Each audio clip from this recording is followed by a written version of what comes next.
ओम श्री गणेशाय नमः। दूसरा अध्याय प्रारंभ। संजय ने कहा, हे धृतराष्ट्र। तब श्री कृष्ण व्याकुलचित अर्जुन से बोले, हे अर्जुन, अनार्य के सेवन करने योग्य अपयश कारक मोह इस समय तुम्हारे मन में कहाँ से आया? तुम कायर मत बनो। शोभा नहीं देता तुम हृदय की दुर्बलता को त्याग कर युद्ध के निमित्त खड़े हो जाओ। अर्जुन ने कहा, हे मधुसूदन, मैं रण में पूज्य भीषम और द्रोणाचार्य के ऊपर बाण प्रहार कर कैसे युद्ध करूं? गुरुजनों को मारकर इनके रक्त से सने भोगों को मैं कैसे भोगूंगा? हम नहीं जानते कि संग्राम में हम दोनों में से कौन जीतेगा। यदि हम जान भी ले तो भी जिनको मार करके हम जीवित रहना नहीं चाहते। वही धृतराष्ट्र ने पुत्र के हमारे सामने प्रस्तुत हैं। मैं आपसे पूछता हूँ कि जिससे निश्चय करके मेरा भला हो वह मुझे समझा कर कहिए, क्योंकि मैं आपका शिष्य हूँ। मुझे शिक्षा दीजिए। मुझे पृथ्वी का निष्कंटक राज्य मिल जाए और देवताओं का भी आधिपत्य मिल जाए तो भी मैं ऐसा कोई उपाय नहीं देखता कि जो मेरी इंद्रियों के शोक को दूर करे। हे गोविंद, मैं युद्ध नहीं करूँगा। ये कहकर अर्जुन चुप हो गया।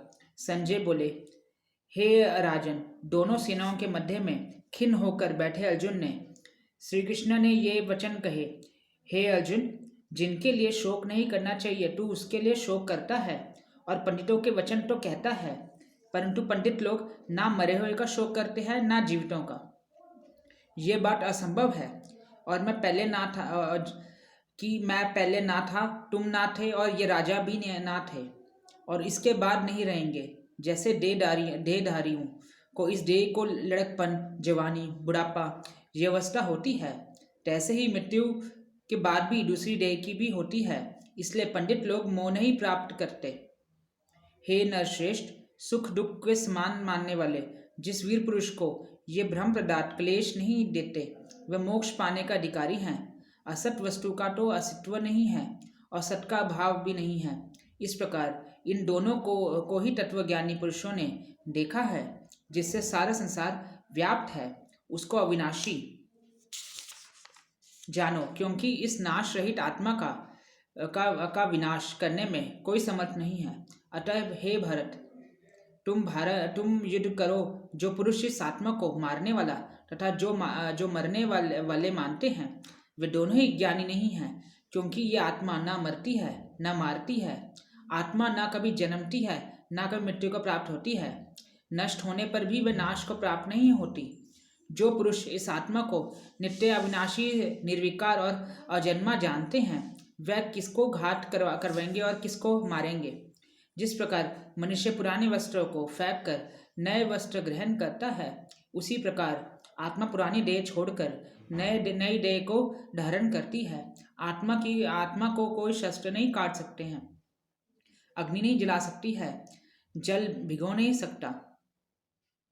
ये अविनाशी, सर्वव्यापी, स्थिर, अचल और सनातन है। ये इंद्रियों को से जानी नहीं जा सकती। ये कल्पना से भी परे है। इसलिए ऐसा जानते हुए तुम्हें शोक करना उचित नहीं है। हे महाभाव, यदि तुम इस आत्मा को नित्य जन्म लेने और नित्य मरने वाला मानते हो तो भी तुम शोक नहीं करना चाहिए, क्योंकि जो जन्मा है उसकी मृत्यु हुई है, और जिसकी मृत्यु हुई है उसका जन्म निश्चय है।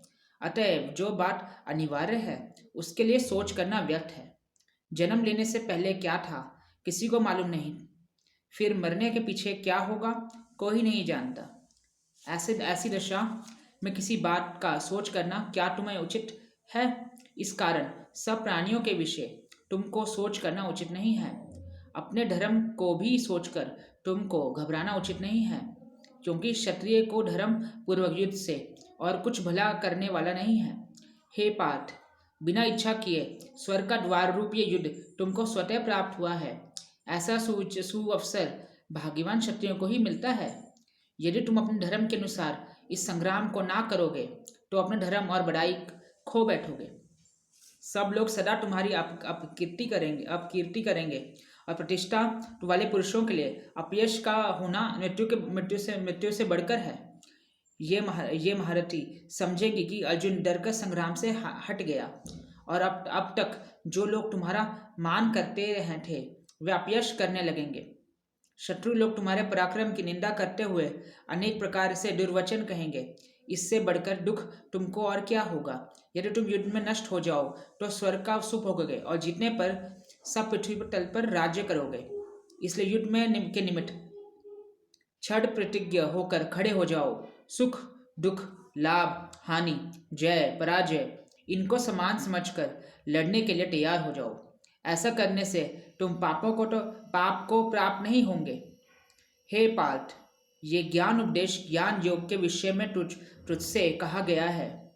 जब अब निष्काम कर्म योग के विषय में सुन। जिस ज्ञान को पाकर कर्म बंधन से तेरी मुक्ति होगी। कर्म योग मार्ग एक प्रारंभ किए बिना कर्म का नाश नहीं होता और विघ्न पड़ने पर भी शुभ फल होता है। और इस कर्म का केवल प्रारंभ ही संसार के भय से छुड़ाकर पूर्ण भ्रम प्राप्त कराता है।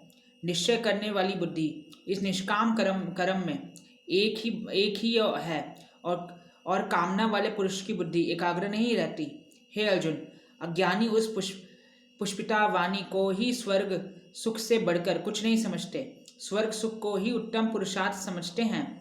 उनको कामनाओं से चित्त व्याकुल होने के कारण निश्चयात्मक बुद्धि मोक्ष साधन की नहीं उत्पन्न होती। कारण कि उनका चित्त भोगादि में सदैव निमग्न रहता है। जिन मनुष्यों का चित्त इस प्रकार मोह लिप्त है और जिनकी आसक्ति भोग विलास ऐश्वर्य में है, ऐसे पुरुषों के अंतकरण में निश्चयात्मक बुद्धि नहीं होती है। हे अर्जुन, अनेक जलाशयों में मनुष्यों का कार्य सिद्धि नहीं होती है। बड़े जलाशयों में से वह सब प्रयोजन अनायास ही सिद्ध हो जाते हैं। उसी तरह संपूर्ण वेदों में कहा हुआ कर्मों का फल ब्रह्म में भक्ति रखने वाले मनुष्य को सहज ही प्राप्त होता है। तुमको केवल कर्म करना चाहिए, फल तुम्हारे अधिकार में नहीं है। तुम ना तो फल की अभिलाषा से काम करो, ना निकम्मे ही रहो। फल की आशा त्याग कर कार्य की सफलता को समान समझ मानकर तुम योगस्थ होकर कर्म करो। यही कर्म ज्ञान योग्य है। बस बुद्धि योग सहित कर्म से अन्य कर्म अत्यंत हीन है। इसलिए तुम बुद्धि योग का आश्रय ग्रहण करो। फल की इच्छा रखने वाले निकृष्ट होते हैं। निष्काम कर्म करने वाला पुरुष ईश्वर कृपा से इसी संसार में सुकृष्ट तथा दुष्कृत इन दोनों को ही त्याग कर देता है। इसलिए तुम निष्काम कर्म में प्रवृत्त होवो। कर्म फल को त्याग कर ही बुद्धियुक्त ज्ञानी पुरुष जन्म बंधन से हटकर मोक्ष को प्राप्त होते हैं। जब तुम्हारी बुद्धि मोह वन से बाहर निकल जाएगी, जब तुम्हारा मन आगे सुनने वाली तथा कही हुई बातों से विरक्त हो जाएगा, जिस समय वह निश्चल होकर आत्मा में स्थित होगा, तभी तुमको तत्व ज्ञान प्राप्त होगा। अर्जुन ने पूछा, हे केशव, आत्मा स्वरूप में निश्चल बुद्धि वाला किसको कहा है? उसके लक्षण क्या हैं? श्री कृष्ण जी बोले, हे अर्जुन, जो महापुरुष मन की सभी कामनाओं को त्याग देता है और अपने आप में ही प्रसन्न रहता है, उसको निश्चल बुद्धि कहते हैं। दुख में किसके मन में को खेद नहीं होता है और सुख में किसी की आसक्ति नहीं होती है और प्रीति भय क्रोध जिसके जाते रहते हैं, मैं महात्मा स्थिर बुद्धि वाला मुनि कहता है। जो शुभ पदार्थ प्राप्त होने से हर्ष नहीं करता, अशुभ से अप्रसन्न नहीं होता, उसी को स्थिर बुद्धि जानना चाहिए। और कछुआ जैसे अपने अंगों को सिकोड़ लेता है, उसी तरह जो पुरुष अपनी इंद्रियों को विषयों में हटाता है, उसी की बुद्धि स्थिर हो जाननी चाहिए। निराहारी पुरुष के विषय घट जाते हैं, परंतु विषयों में उसकी चाह बनी रहती है। पर भ्रम का अनुभव होने पर चाह भी घट जाती है। हे अर्जुन, मोक्ष में प्रत्यक्ष करने वाले विद्वान व्यक्ति को भी प्रबल इंद्रियां बला से उनके मन को जीत लेती हैं। इंद्रियां से बल से उनके इन मन को जीत लेती हैं। इसलिए सब इंद्रियों को विषयों से रोक मेरे विषय तत्पर हो जावे। जिसने इंद्रियों को वश में कर लिया है, उसी की बुद्धि निश्चल है। जो पुरुष विषयों को ध्यान में रखता है, उसकी प्रीति हो जाती है। प्रीति होने से कामना होती है। इच्छा के पूर्ण न होने से क्रोध की उत्पत्ति होती है। क्रोध से अविवेक होता है। अविवेक से स्मरण शक्ति नष्ट हो जाती है। स्मरण शक्ति के नाश होने से बुद्धि क्षय होती है। जिसकी बुद्धि का नाश हुआ, वह विनाश को प्राप्त होता है। जो पुरुष राग द्वेष से रहित हो, अपने मन को वश में रखता है वह शांति को प्राप्त होता है। शांति मिलने पर सब दुखों का नाश हो जाता है। प्रसन्न चित्त वाले भी बुद्धि निश्चल होती है। जो पुरुष योग युक्त नहीं है उसकी निश्चल बुद्धि उत्पन्न नहीं होती। ईश्वर में भावना नहीं होती। भावना के ना होने से शांति प्राप्त नहीं होती। अशांत को सुख कहाँ से मिलेगा? जैसे वायु नाव को जल में खींच लेती है, उसी प्रकार इंद्रियां उस पुरुष को बुद्धि का नाश कर देती है। इसी कारण से महाभाव, जिसकी इंद्रियां विश्व से सर्वथा रोक ली गई हैं, उसकी बुद्धि स्थिर है। जो सब प्राणियों की रात है उसमें संयमी जागता रहता है, और प्राणी मात्र जिस समय जागते हैं मुनिजन की वह रात्रि है। जल से भरे समुद्र में वह नदियों का जल भरने पर भी वह अपनी मर्यादा में रहता है।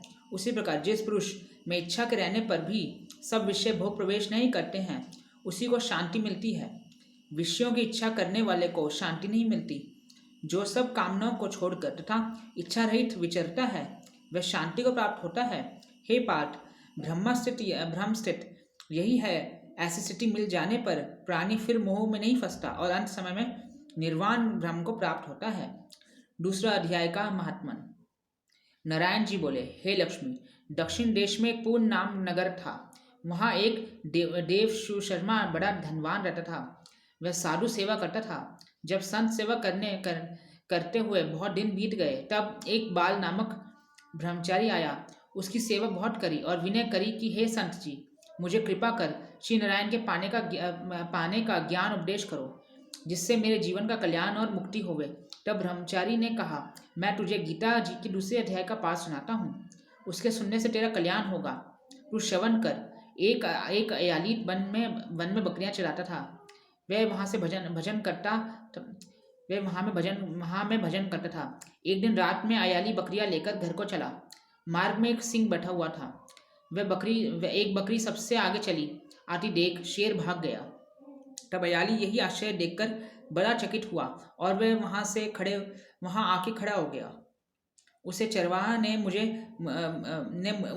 मुझे कहा, मैंने यह आश्चर्य देखा कि बकरी को देख शेर डर से भाग गया।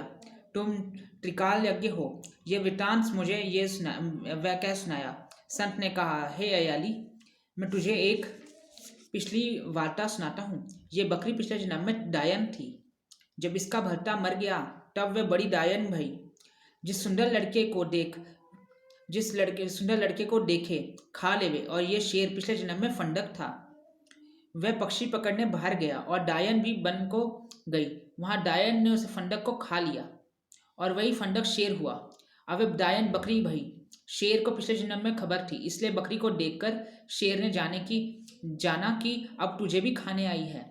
अब तब अयाली ने कहा, पिछले जन्म में मैं कौन था? तब संत ने कहा, तू पिछले जन्म में चंडाल था।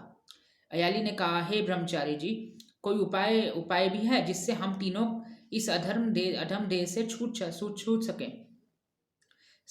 सकें। जब संत जी ने कहा, हम तुम तीनों का उद्धार करते हैं, ये कह संत जी ने गीता के अक्षर सुनाए। तब उसी समय आकाश में विमान आए। उन सबों ने विमानों पर चढ़कर बैकुंठ लोक को गए। अधम देह से छूटकर देवदही पाकर बैकुंठ को गया। तब श्री नारायण जी ने कहा, हे लक्ष्मी, जो मनुष्य श्री गीता जी के ज्ञान को पढ़े सुने, वे अवश्य मुक्ति को प्राप्त होता है।